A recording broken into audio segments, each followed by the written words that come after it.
Entraremos ahora a ver el término de farmacocinética y conocer qué significa esta palabra. Entre los objetivos que veremos para esto están definición de qué es farmacocinética, reconocer los distintos procesos que sufre un fármaco cuando ingresa al cuerpo, identificar lo que es vida media, concentración máxima y Tmax. Además, conocer las vías de administración y su diferencia farmacocinética. Por definición, la farmacocinética es la parte de la farmacología que estudia los fenómenos que sufre el fármaco en el cuerpo humano, su absorción, su vida media, metabolismo y eliminación. De una manera fácil, es lo que el cuerpo le hace al fármaco. Al estudiar profundamente el tema, encontraremos que algunos factores modifican la farmacocinética. Por ejemplo, la edad, sexo, raza, enfermedades subyacentes en el hígado, riñón o pulmón, interacciones con drogas, tabaco, café y té.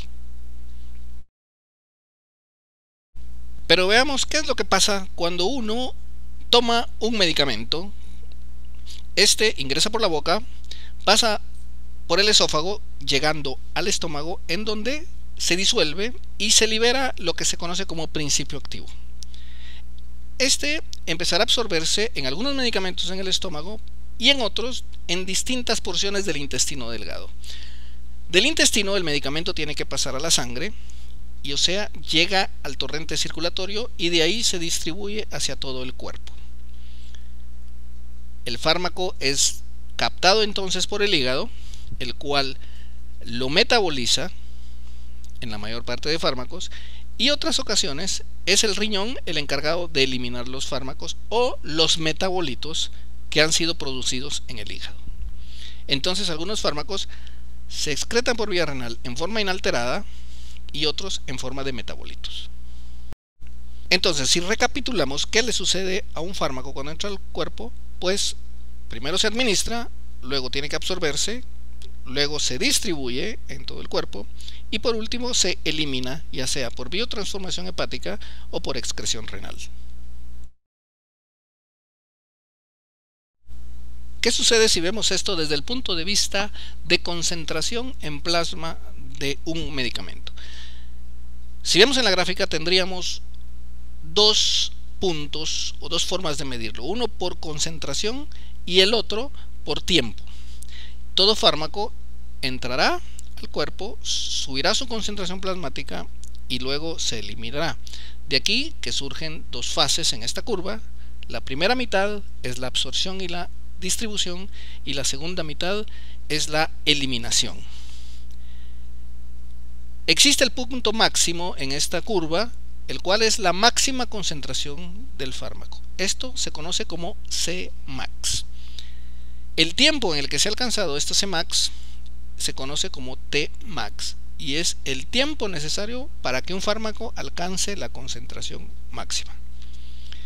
Y por último, otro término importante es la vida media, que es en el proceso de eliminación la reducción de la concentración sérica al 50%. Visto de otra forma, es cuando la mitad del fármaco se ha eliminado del cuerpo. Ahora bien, si tomáramos un ejemplo de un fármaco administrado por vía endovenosa, probablemente la curva farmacológica sería la siguiente, ¿no? Nótese el incremento en poco tiempo de la concentración máxima.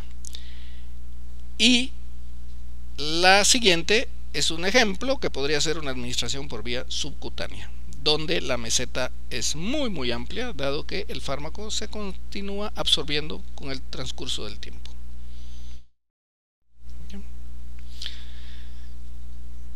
¿Y ahora qué hay de la eliminación? La eliminación está dada por distintos órganos. Aquí vemos riñón, hígado, el tracto gastrointestinal, el pulmón, piel, sudor y leche materna. Un fármaco puede eliminarse del cuerpo por todas estas vías. Y es importante conocer, por lo tanto, que estos órganos estén funcionando adecuadamente, como el hígado y el riñón, pues son importantes vías para eliminar un fármaco que no se acumule en el cuerpo. También es importante saber qué fármacos se excretan en leche materna, puesto que predecirá si podemos utilizarlo o no en una mujer que está en lactancia materna. Otro punto importante en farmacocinética es el rango terapéutico. Y esto se refiere a la concentración que el fármaco debe de alcanzar en plasma y que surta el efecto deseado. Y esto en algunos fármacos, como en el modelo que vemos ahí, es muy amplio. Pero ¿qué sucede si incrementamos la dosis? Pues vamos a llegar a lo que es un nivel tóxico. Y por el contrario, si no damos la dosis suficiente, el paciente va a estar subdosificado y no va a existir efecto terapéutico. Entonces, el rango terapéutico es muy importante conocerlo en cada fármaco para saber su dosis. Esta dosis va a depender del escenario clínico que tiene el paciente, del fármaco, si se combina con otros medicamentos, si está bien el estado del hígado y el riñón. Y vemos aquí en esto un rango terapéutico muy estrecho, por ejemplo el de los digitálicos, ¿no?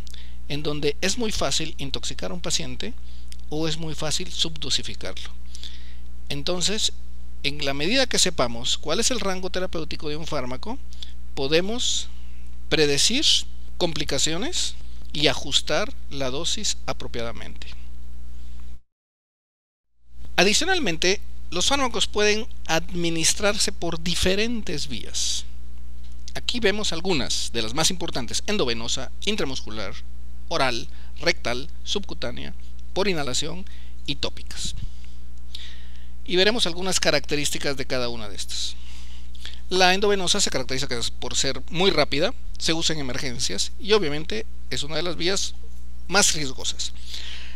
La intramuscular, pues con ella estamos evitando fundamentalmente el paso gastrointestinal, pero tiene un problema que duele. La vía oral es muy conveniente, es cómoda y barata. La vía rectal, pues evita el paso hepático, pero es errática. La vía subcutánea es de uso muy limitado, por lo regular a insulina y vacunas. La vía inhalada se utiliza principalmente en asma. Y la vía tópica pues está en forma de cremas, gotas y óvulos vaginales. Es importante recordar que con cada una de estas vías la curva farmacológica será diferente. Para finalizar, haremos un resumen de lo visto. Lo primero fue el término de farmacocinética y su definición. Vimos la absorción, distribución y eliminación de un fármaco. Vimos el término de vida media, concentración máxima y Tmax. Aprendimos también lo del margen terapéutico y toxicidad de un fármaco. Y hemos visto las principales vías de administración.